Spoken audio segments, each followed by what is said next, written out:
Untuk membuktikan bahwa susu ular adalah obat terbaik untuk kehamilan, ayahku diam-diam pergi ke gunung dan menangkap ular putih yang gagal melewati ujian surgawi.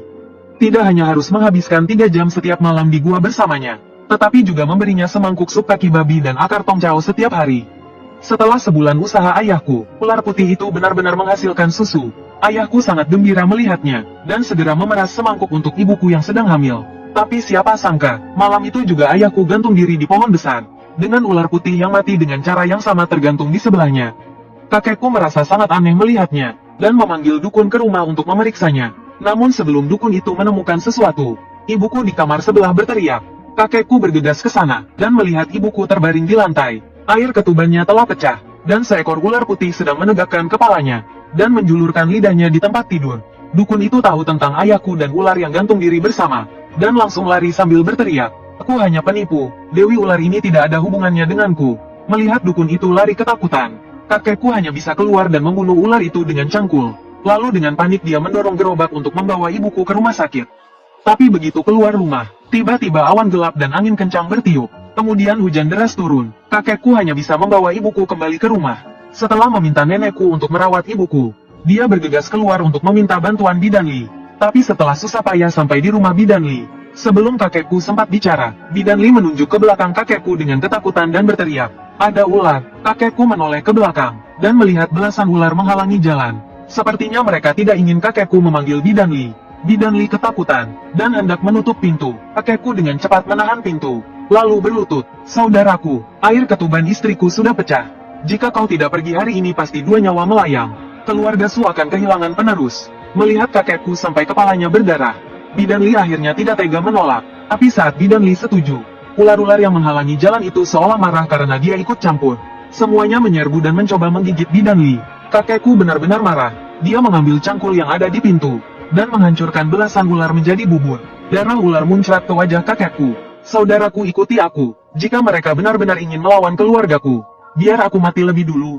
Kakekku memimpin jalan dengan mata merah dan cangkul di tangannya. Bidan Li juga memberanikan diri untuk mengikutinya. Tapi ketika mereka sampai di depan rumah, mereka melihat pemandangan yang lebih aneh. Di tepi sungai tak jauh dari rumahku, sebuah pohon poplar putih dipenuhi ular. Banyak ular berebut untuk memanjat pohon itu. Lalu terdengar suara gemuruh, dan pohon poplar putih itu roboh karena berat ular-ular tersebut. Pohon itu tepat menghalangi aliran sungai. Tapi saat pohon tumbang, ular-ular itu tidak pergi. Mereka melilit pohon poplar. Dengan tubuh mereka, ular-ular itu membentuk bendungan memaksa air sungai meluap ke arah rumahku. Kejadian ini menarik banyak penduduk desa untuk menonton di tengah hujan. Semua orang bilang keluargaku telah menyinggung siluman ular. Hari ini siluman ular itu membawa anak-anak dan cucunya untuk membalas dendam. Dia ingin keluargaku hancur dan punah. Kakek hampir gila saat itu. Dia meraih cangkul dan memukulkannya sambil memaki, "Peduli setan siluman ular atau iblis ular, kau ingin keluargaku punah? Bunuh aku dulu." Nenek Li yang lebih tenang menenangkan kakek. "Wen Qiang gantung diri bersama seekor ular.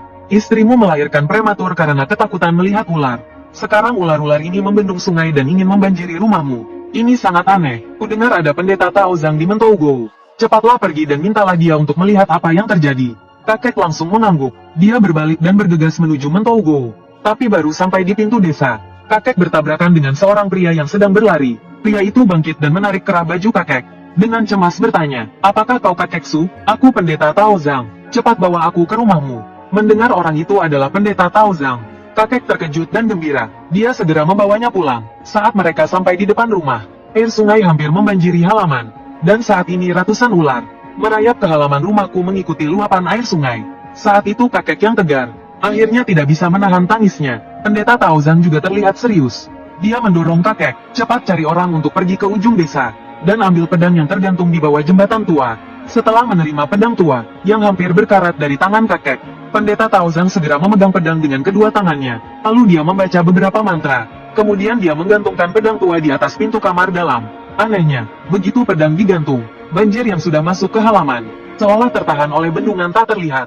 Ular-ular yang merayap ke rumahku mengikuti air sungai, juga mundur dari tangga. Situasi di luar rumah baru saja membaik. Eneli berlari keluar dari kamar dalam dengan panik. "Kakek Su, sepertinya istrimu dililit sesuatu. Sepertinya akan ada 2 nyawa yang melayang." Mendengar itu kakek segera berlutut sambil memegang tangan pendeta Tao Zhang. "Pendeta Tao Zhang, Anda adalah orang suci yang tahu segalanya. Tolong bantu kami, aku akan menjadi sapi atau kudamu." Alis pendeta Tao Zhang berkerut. Dia membantu kakek berdiri dan mengatakan sesuatu yang mengejutkan. Kakek Su, cepat bangun. Sebenarnya aku punya tanggung jawab besar atas masalah keluargamu. Jadi aku tidak akan tinggal diam. Kakek menatap pendeta Tao Zhang dengan curiga. Mungkinkah dia yang menggunakan sihir jahat? Kenapa ular-ular itu menyerang keluargaku? Lagi pula sebelumnya keluargaku dan Taois Zhang tidak pernah berhubungan. Taois Zhang melihat kecurigaan di mata kakekku. Ia menghela nafas dan berkata, biarkan aku masuk dan melihat dulu. Nanti aku akan menjelaskan semuanya. Setelah masuk ke dalam, wajah Taois Zhang langsung berubah drastis. Ibuku gemetar di tempat tidur, matanya melotot lebar, dan tangannya terus mencakar udara. Tatapannya yang dingin membuat orang merinding. Melihat kondisi ibuku, Taois Zhang segera mengambil kalung taring binatang dari tasnya. Ia memberikannya kepada Nenek Li untuk dipakaikan ke ibuku. Setelah kalung itu terpasang di leher ibuku, ia perlahan menjadi tenang. Kakek yang berdiri di sampingnya merasa lega. Ia segera meminta Nenek Li untuk membantu ibuku melahirkan. Namun Taois Zhang menghentikan mereka. Tunggu dulu, dia belum mau menyerah, bayi ini tidak bisa lahir. Kata-kata itu membuat kakek dan yang lainnya merinding.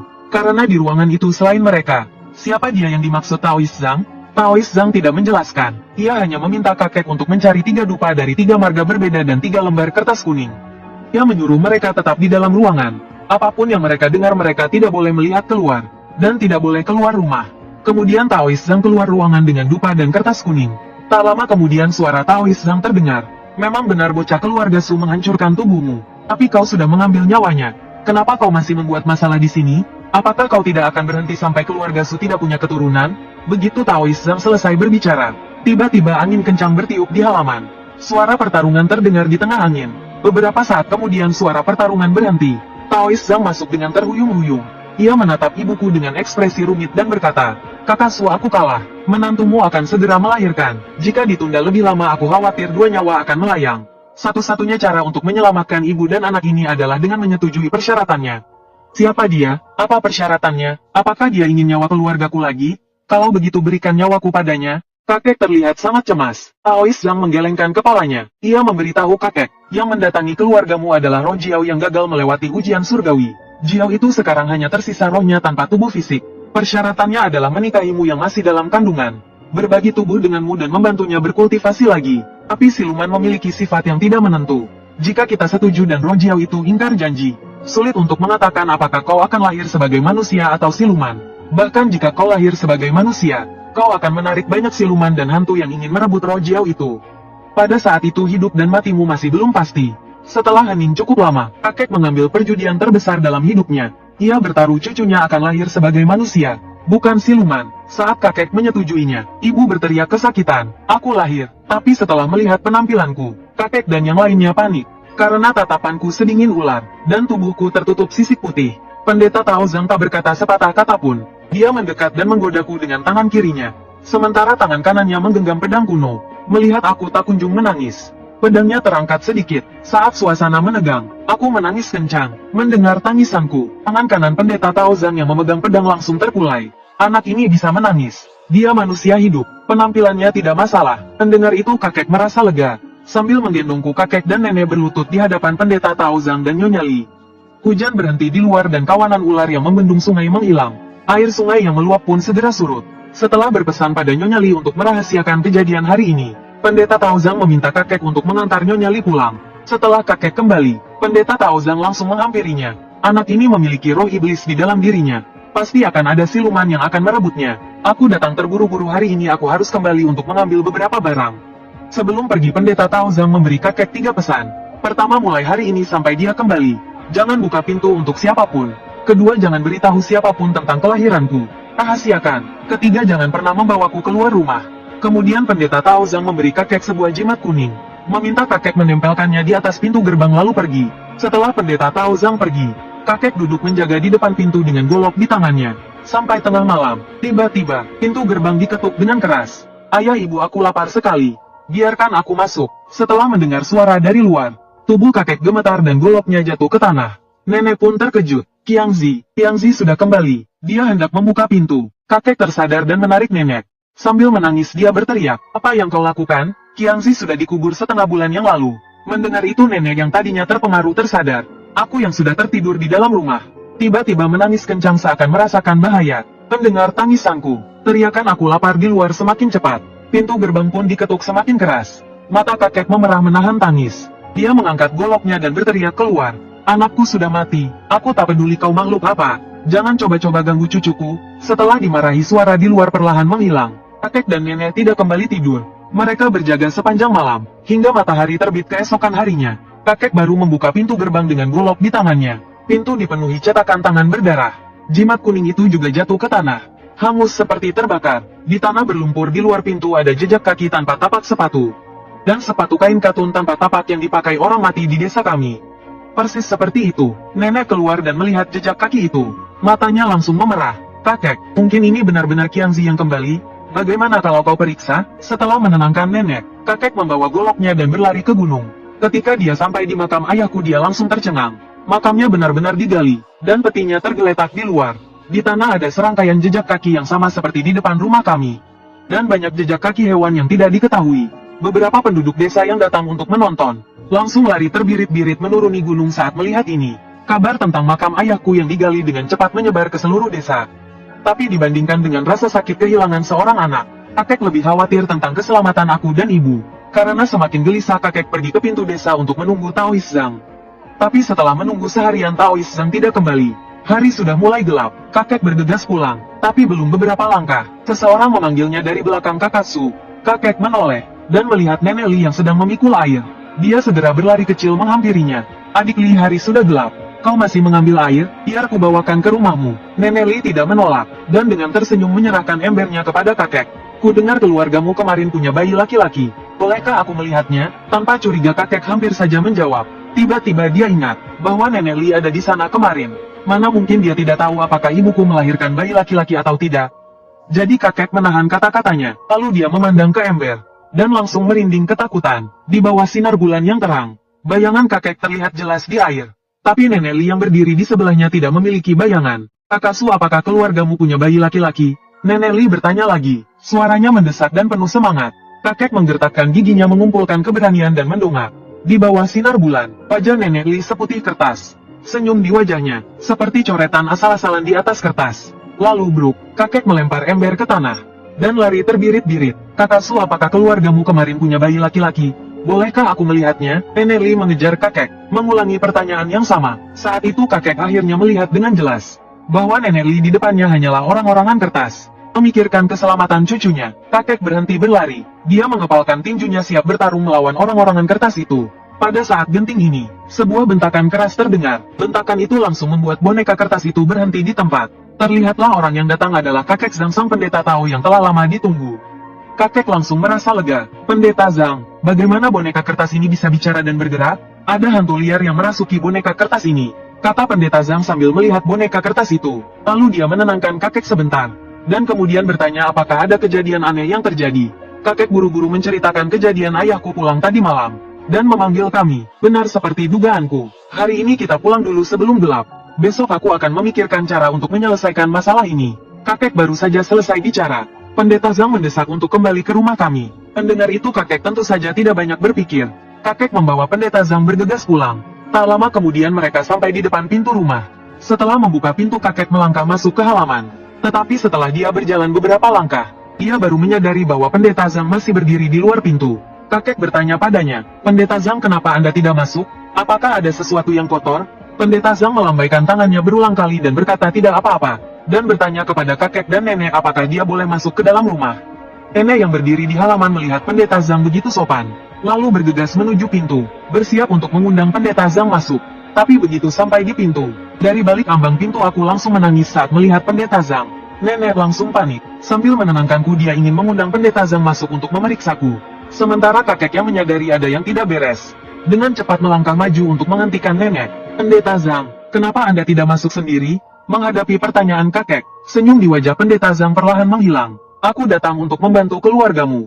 Kalian seharusnya mengundangku masuk. Kakek mendengar nada keras dalam suara pendeta Zhang. Matanya terus menatapku yang digendong nenek. Maka dia memberanikan diri untuk berbicara lagi. Pendeta Zhang, jika Anda ingin masuk, masuklah sendiri.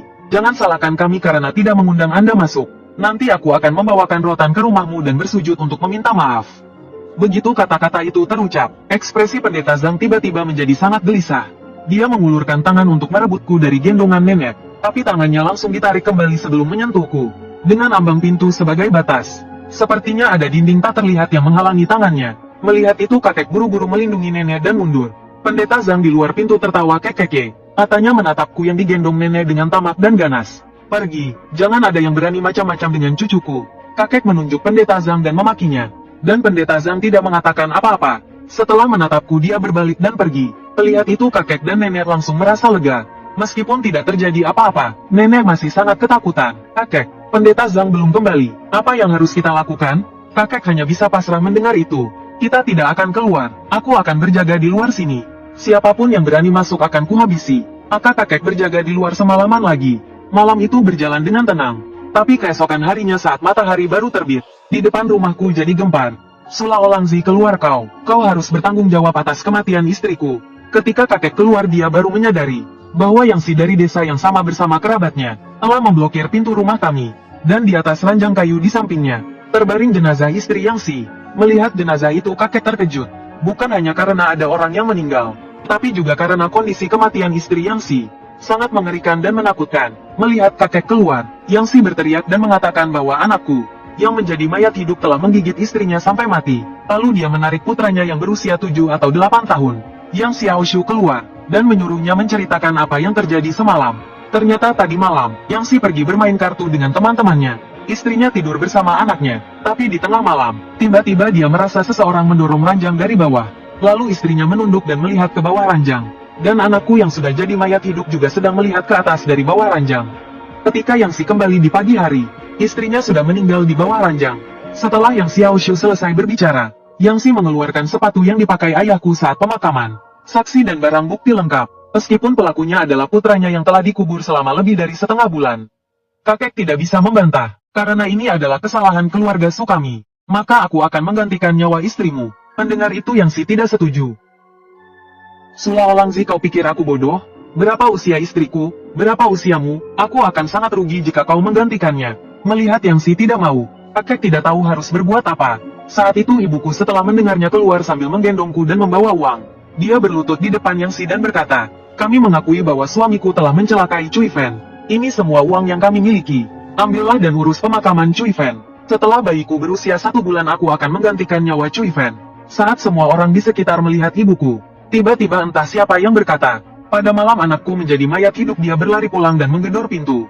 Pasti dia tidak rela meninggalkan istri dan anaknya. Jika kau menyakiti kami berdua, apakah anakku akan tenang? Saat itu jenazah istri Yangsi ada di sana.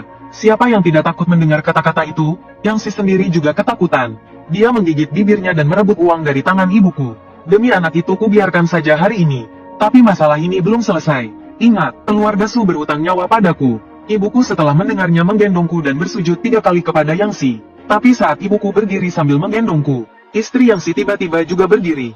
Dia menatap ibuku dengan mata melotot.